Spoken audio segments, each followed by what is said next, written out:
A continuación, la corrupción.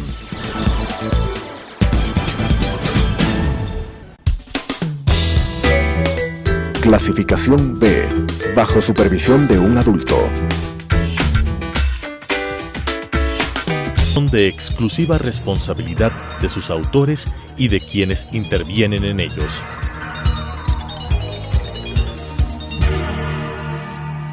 Telesucesos, Canal 29, UHF presenta La Corrupción. La corrupción es una asociación para delinquir entre corruptor y corruptos. ¿Podemos seguir siendo complacientes frente a este flagelo? Con la conducción de Freddy Bravo. La corrupción. Qué gusto estar con ustedes, amigos. Hay unos temas que están en este momento muy como para primera plana. El señor padre de la ex legisladora Rivadeneira, fue detenido, allanaron su domicilio, le sustituyeron la medida cautelar de prisión por su edad, supongo, para que se presente, no sé si arresto domiciliario, no importa ya las medidas cautelares. Solo quiero decirles una cosa: cuando algún ciudadano ex dirigente deportivo le sustituyeron por una medida cautelar de arresto domiciliario finalmente, y no voy a hacer un juicio de valor respecto del fondo de ese proceso, porque eso terminó y no me corresponde. Pero lo que quiero decir es que cuando se termine el proceso, pues tienen que cumplir la pena. La señora Rivadeneira, desde el día de posesión de su posesión como presidenta de la Asamblea, puesta por Correa, el año 2009, cuando tomó algunas citas de la historia que las había hecho transcribir y las leía en teleprompter con la mirada fija para sorprender al pueblo ecuatoriano como que tenía más de 2 neuronas, ahí realmente quedó de cuerpo entero para exhibirse la calidad de audacia que tenía y le asistía como para trajinar, es decir, como anillo al dedo para Correa, para presidir la Asamblea. Sí, pues se entera, quien más que ella conoce, deben tener pues algunas personas en algunas instituciones que les pasan información, que les venden información, que les cobran, que les facturan. Bueno, es de suponer, pues. Es lógico en esos grupos delincuenciales todo este tipo de trafacías, pues. Entonces, estaba informada. Y lo más grave de todo es lo siguiente: ¿cómo es, y voy a usar los términos lo más prudentemente y adecuados, para no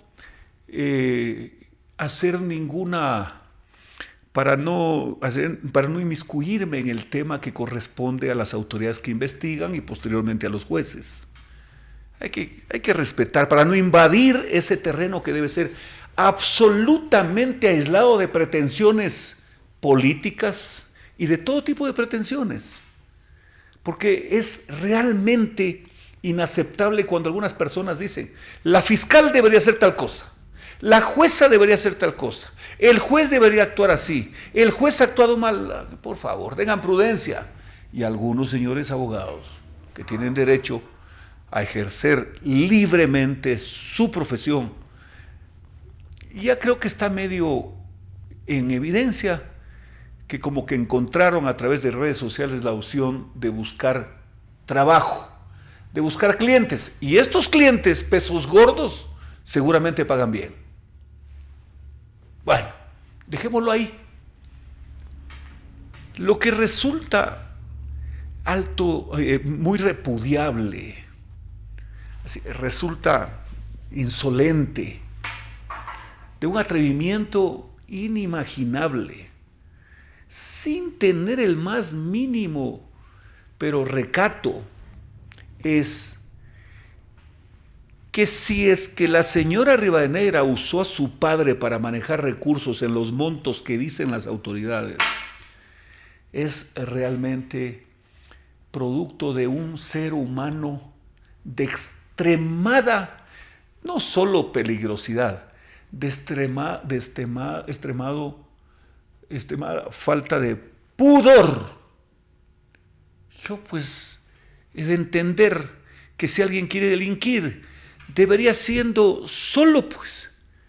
Y por último, busque compinches en el vecindario, pero no use la familia, pues. Entonces la Fiscalía investiga por los movimientos de sus cuentas, la UAFE, etcétera, algo así como sobre los $6 millones. El padre de la señora de Rivadeneira. Si eso no lo justifica y de la forma como se ha iniciado la investigación, seguramente los problemas van a ser mayúsculos. Porque me llama la atención solo como comentario, pues, ¿no? A ver, le sustituyen las medidas cautelares, a la cautelar de prisión preventiva al señor, pero el ayudante que podría en algún momento pasar de ayudante a compinche, se queda preso. No, pues, algo puede ocurrir. Recordemos también con el ejemplo que les ponía, cuando alguien solicita o pide que lo escuchen y solicita un procedimiento abreviado y colabora y coopera y le dice, sí, yo llevaba el maletín, yo depositaba, la señora me entregaba o el señor me entregaba, etcétera, etcétera, etcétera. Es decir, se puede venir una cooperación. Pero no está bien y resulta insolente que nos quiera ver la cara de pendejos, perdóneme el término un poco macanudo, aun cuando no es mayor. Cuando dice, esperaron que salga para meterlo preso, pero si estuvo escondida, refugiada, metida casi debajo de la cama en la Embajada de México, pues, desde el mes de octubre. Y no estuvo por este tema, no. Estuvo metida porque ella y sus compinches saben lo que pretendieron. Un golpe de Estado, eso es un delito que no le puede perdonar la sociedad ecuatoriana. Un golpe de Estado como herramienta del más grande corrupto de este país y jefe de la pandilla, que es Correa, pues. Entonces, por eso se fue a meter. Pero claro, con esas buenas relaciones que tiene con este señor, que cuando se le pincha una llanta, me refiero al señor López Obrador, hace de eso noticia, y claro, hay periodistas que le cubren, que se le pinchó la llanta y que por eso, y eso porque le gusta circular en carro y que en el helicóptero no se le pincharía, cosas así. Como tienen buena relación, manejan los tiempos y manejan la información seguramente, porque las pruebas están al canto, pues.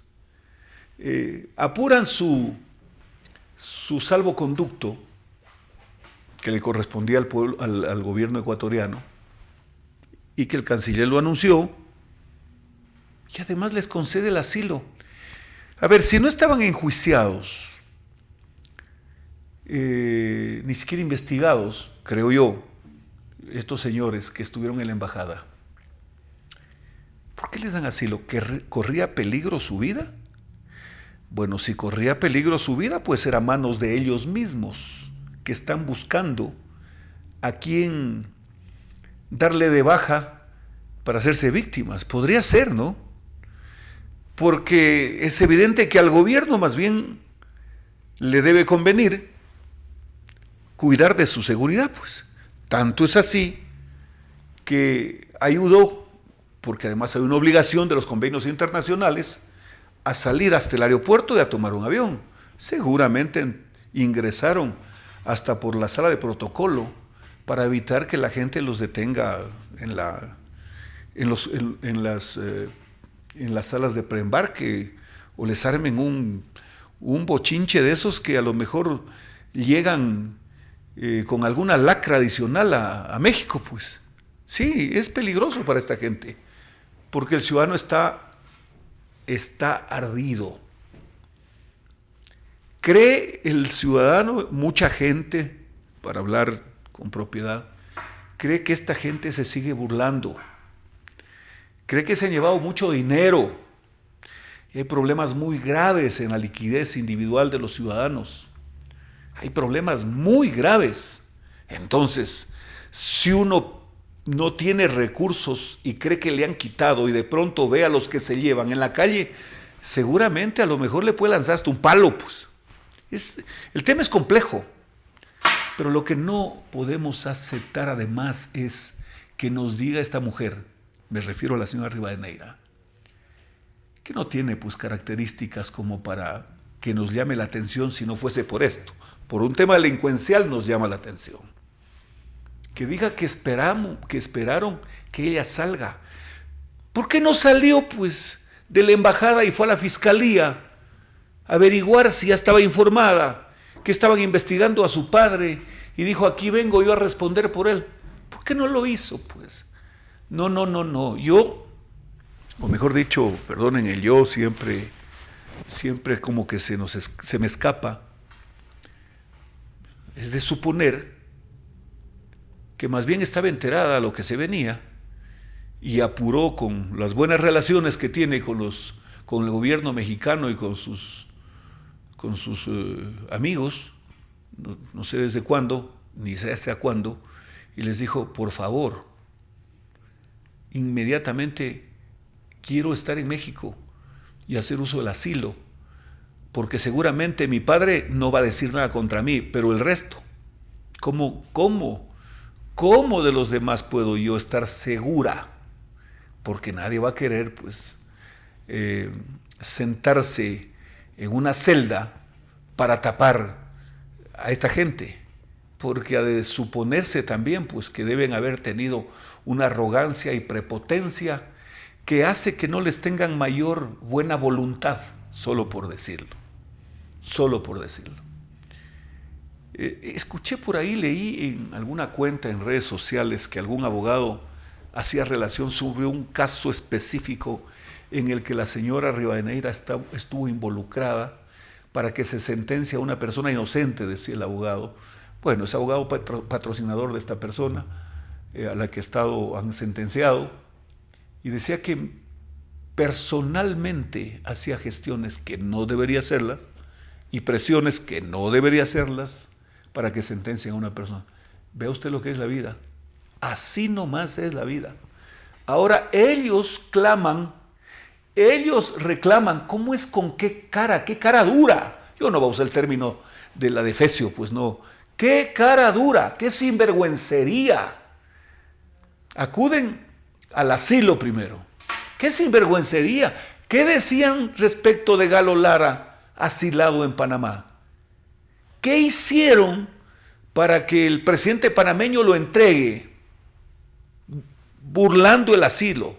Porque el asilo propiamente se convierte ya en un derecho, porque es parte de una nomenclatura internacional que está suscrita y que hemos adherido, de respetar los derechos humanos, y dígase en el capítulo de asilo. Eso está bien, que exista y que exista siempre. Pero ellos hacen uso de lo que se burlaron, de la herramienta que se burlaron.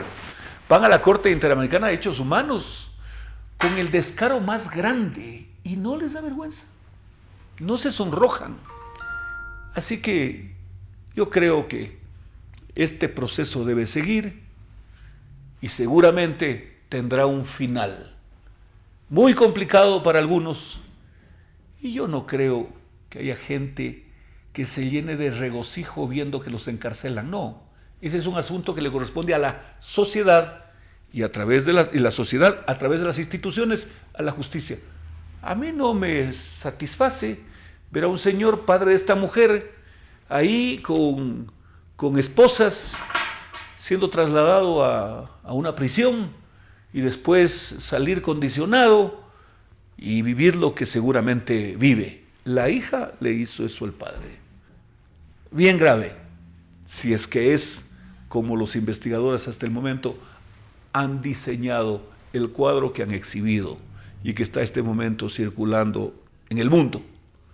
Así que ya basta de tanta insolencia de parte de esta mujer que viene, vuelvo y repito, y para terminar, a decirnos, se encarcelan a mi padre, ¿por qué me fui? Bueno, regrese pues.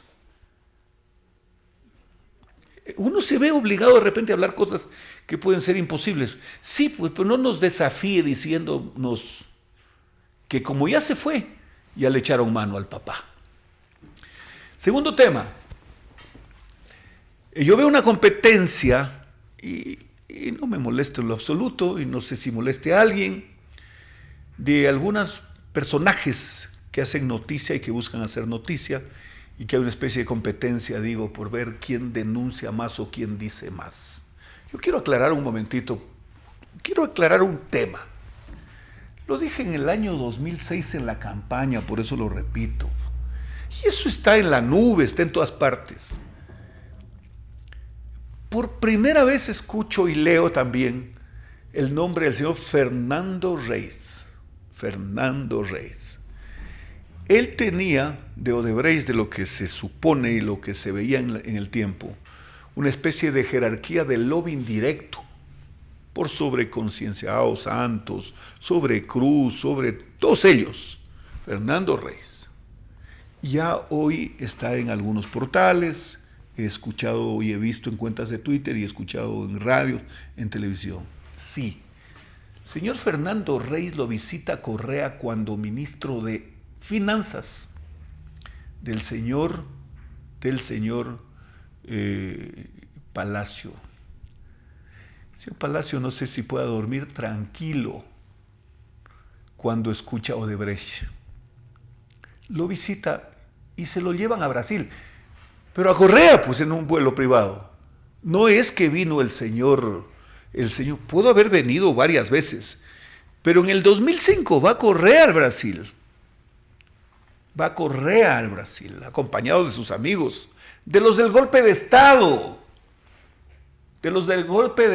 a Lucio, los amigos que estuvieron en el golpe de Estado. Ellos acompañaron a Reyes y a Correa. Sí, eso es así. Y sobre ese tema, en la campaña del 2006, perdonen otra vez en la campaña, lo decía porque fue claro, pues no hay nada oculto bajo el sol. Y cuando regresa Correa, ya estaba amistado con ellos y ya estaba seguro de con cualquier pretexto irse del ministerio, pues porque ya tenía la oferta de financiamiento de su campaña. Porque además,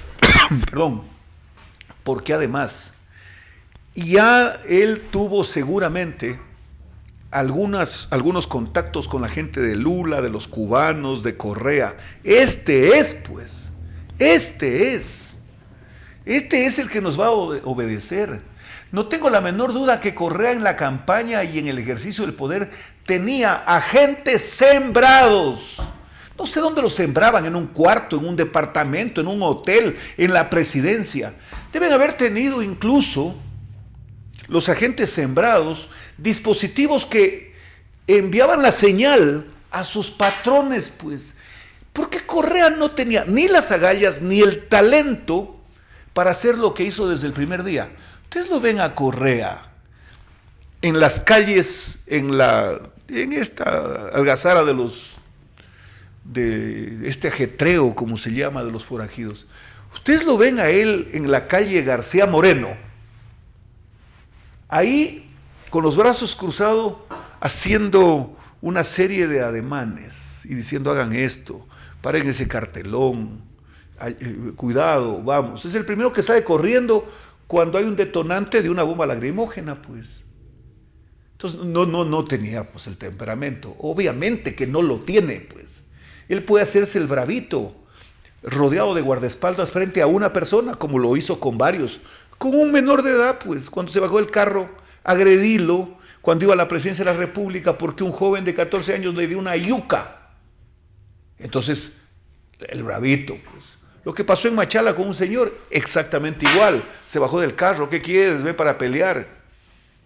Por ahí a un legislador de la época, que eran cotejas, lo invitó a darse de golpes. Eran cotejas, par de cobardes. Entonces, el señor Reyes lo llevó a Correa al Brasil, lo llevó a Sao Paulo. Pero hay un asunto que les quiero contar. Ya pues, ahí está el movimiento migratorio. En el diario El Comercio fue publicado. ¿Por qué recibió información de esto? El señor Correa fue al Brasil nuevamente con Fernando Reis. Y Fernando Reis pone la tarjeta para el hotel. Fue al Brasil como presidente electo en noviembre. Y revisen los periódicos, por favor. Denunciadores, denunciólogos, como se llame. No es malo, el término no es despectivo. No. La gente que denuncia y se faja tiene y merece su respeto. Y por supuesto, y era difícil en el correísmo. Y fueron y fuimos perseguidos. Sí. Por supuesto, cuando voy a hablar de mí, fui perseguido, pues. Fui por el Congreso, del Congreso, sacado por este tipo, pues. ¿Por qué? Porque desde el primer día hablábamos de este tema, ¿no? De Odebrecht. Luego, ya en el 2008, se inicia el escándalo de San Francisco. Perdóneme el término, hace rato. Ese tema lo habíamos denunciado, lo había denunciado. No voy a hablar en plural, porque usted no sabe a quiénes eran mis amigos. Tampoco existían muchos en esta materia. Yo tengo los documentos, les he presentado aquí, y he presentado en todos los medios, y está en Google. Freddy Bravo Odebrecht, ahí sale todo. Entonces, el 2006, como presidente electo, se va a Brasilia y ahí se reúne con Lula. Pero recuerden esta palabrita que les voy a decir, señoras y señores, este tema que les voy a comentar. Regresa Correa de Brasilia al Ecuador. Y la primera declaración que hace es que Odebrecht debe hacerse cargo del proyecto Toachi-Pilatón y debe continuar con esa obra. Recuerden ustedes lo que les digo. Y luego de eso, Correa les entrega a los chinos Toachi-Pilatón. Pero ahí se dio un arbitraje y claro, con los vicios de haberle retirado el contrato en forma unilateral, Odebrecht recibe una indemnización de $4.5 millones. A ver, si hay varias formas, existen varias formas, pero es que además lo vemos en el día a día. Varias formas de beneficiar partiendo del acto delincuencial del que tiene autoridad para hacerlo. A ver, por ejemplo, lo que pasó con la OXXI. ¿Se benefició la OXXI? Por supuesto. ¿Quién se perjudicó? El Ecuador. Desde luego, no creo que exista alguien que diga que ganó la OXXI, que ganó el Ecuador. Si le tocó pagar como $1.800 millones, pues. Van a decir, es que manejaron los juicios mal. Es que los abogados fallaron muy bien. Pues no, todo lo que quiera. Sí, pues, pero de no haber ocurrido lo que ocurrió, y yo no voy a hablar del fondo del tema, de no haber ocurrido lo que ocurrió, de no haber contratado a esos abogados, y de no haber habido un procurador como el señor Garaycoa y después una canciller como la señora María Fernández Espinosa, porque los que hoy están aliados del correísmo se han olvidado que los atacaban a ellos. Así de sencillo. Entonces, cuando regresa, lo primero que habla es Toachi-Pilatón y Odebrecht. Señoras y señores, después viene el tema de San Francisco. Son temas, no son complejos, son simples. Son simples. El tema San Francisco del 2008, les ofrezco nuevamente tratarlo aquí porque veo que se está poniendo nuevamente de moda la relación misteriosa y secreta de Correa con el señor Marcelo Odebrecht. En mi tierra solemos decir, noticia. Esto es más viejo que la batalla del Pichincha. Señoras y señores, qué gusto de haber estado con ustedes. Nos vemos la próxima semana. Las opiniones vertidas en este espacio por la producción y dirección del programa son de exclusiva responsabilidad de sus autores y de quienes intervienen en ellos.